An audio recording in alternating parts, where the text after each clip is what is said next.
आम आदमी पार्टी की राज्यसभा सांसद स्वाति मालीवाल की ओर से दिल्ली सीएम हाउस में मारपीट होने का सनसनीखेज आरोप लगाया गया है। सीएम हाउस के भीतर से दिल्ली पुलिस को पीसीआर कॉल की गई। कॉल करने वाले ने खुद को स्वाति मालीवाल बताया। अब चूंकि कॉल करने वाले ने यह भी कहा कि सीएम के कहने पर उनके निजी सचिव विभव कुमार ने उनसे मारपीट की है। पुलिस के लिए मामला तो गंभीर बन ही जाता है। घटना के करीब 6 घंटे बीत जाने के बाद अभी तक न तो सीएम हाउस से कोई खंडन आया है और ना ही स्वाति मालीवाल की ओर से ही घटना के बारे में कोई जानकारी दी गई है। दोस्तों नमस्कार, मैं हूं संजय कपूर और आप देख रहे हैं city mail news. Delhi police के सूत्रों के हवाले से बताया जा रहा है कि स्वाति मालीवाल सिविल लाइन थाने आई थी। हालांकि उन्होंने कोई लिखित शिकायत नहीं दी है। अब सवाल उठता है कि आखिर आम आदमी पार्टी में चल क्या रहा है। क्या दिल्ली के मुख्यमंत्री अरविंद केजरीवाल के कुछ और निकटवर्ती लोग पार्टी से विमुख हो रहे हैं? आखिर स्वाति मालीवाल, अरविंद केजरीवाल जैसे हाईली क्वालिफाइड लोगों के बीच ये क्या चल रहा है और ऐसी नौबत क्यों आई है? क्या इन चुनावों के मौके पर केजरीवाल पर लगे ये आरोप पार्टी के लिए खतरे के संकेत तो नहीं है? इसमें कोई दो राय नहीं है कि अरविंद केजरीवाल के निजी सचिव विभव कुमार उनके बहुत खास हैं। विभव मुख्यमंत्री केजरीवाल के कितने खास है ये इससे समझा जा सकता है कि जेल जाने के बाद केजरीवाल ने जेल प्रशासन को मुलाकातियों की जो सूची दी थी उसमें केजरीवाल की पत्नी, बच्चे, माँ बाप के अलावा संदीप पाठक और विभव कुमार के नाम शामिल थे। अरविंद केजरीवाल ने अपने किसी मंत्रिमंडल के साथी तक को तवज्जो नहीं दी, जबकि उनके पास अभी 4 और नाम देने के ऑप्शन थे। हालांकि अभी पिछले महीने ही विभव कुमार को एक पुराने मामले में टर्मिनेट किया जा चुका है। माना जाता है कि अरविंद केजरीवाल की हर बात के वो राजदार हैं। उनके खिलाफ ईडी की जांच भी चल रही है।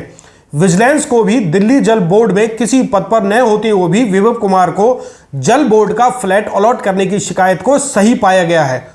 2017 में उनसे टैंकर घोटाले के मामले में भी पूछताछ की जा चुकी है।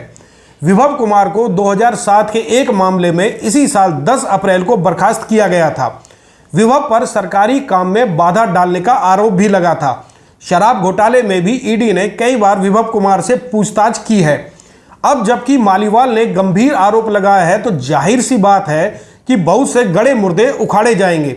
आम आदमी पार्टी के विरोधियों के लिए बैठे बिठाए मुद्दा मिल गया है। जब से आम आदमी पार्टी का गठन हुआ है, तमाम नेताओं और अरविंद केजरीवाल के बेहद करीबियों ने पार्टी छोड़ी है, पर उस समय केजरीवाल का सितारा गर्दिश में नहीं था।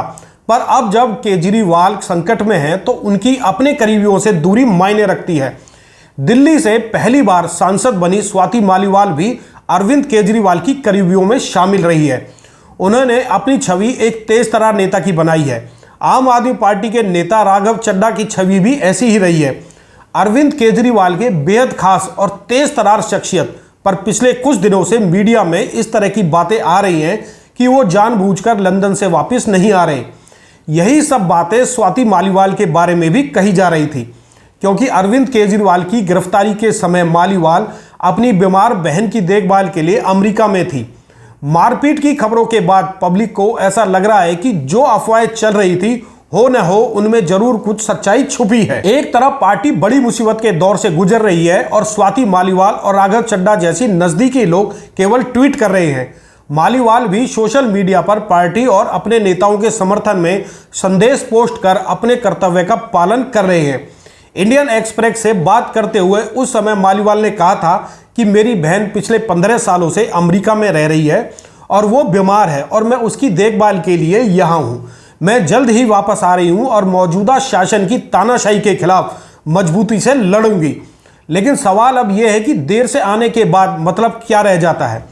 राघव चड्ढा तो अब तक नहीं आए। पंजाब के सभी सांसदों को जिस तरह से एक्टिव होना चाहिए था वो भी नहीं हुए। लेकिन फिलहाल स्वाति मालीवाल का पार्टी से दूर जाना पार्टी के लिए अलग तरह का मामला है, क्योंकि अभी तक जो लोग गए उन्होंने इतने गंभीर आरोप नहीं लगाए जिससे पार्टी या अरविंद केजरीवाल का कुछ नुकसान हो।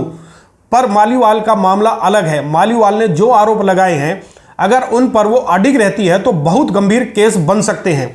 जिस तरह से सीएम हाउस में मारपीट की घटना को हुए कई घंटे होने जा रहे हैं और दोनों तरफ से कोई आरोप प्रत्यारोप सामने नहीं आए हैं, इसका मतलब यह भी हो सकता है कि सब कुछ शांति की ओर अग्रसर है और यह भी हो सकता है कि तूफान के पहले की यह शांति है। अगर मामला आगे बढ़ता है तो सामान्य सी बात है कि अब तक जो कुछ ढका छुपा हुआ था वो सब सामने आने वाला है। स्वाति मालीवाल ने अपनी दिल्ली महिला आयोग की पारी बहुत शानदार तरीके से खेली थी। आम लोगों के बीच मालीवाल ने अपनी छवि बहुत अच्छी बनाई है।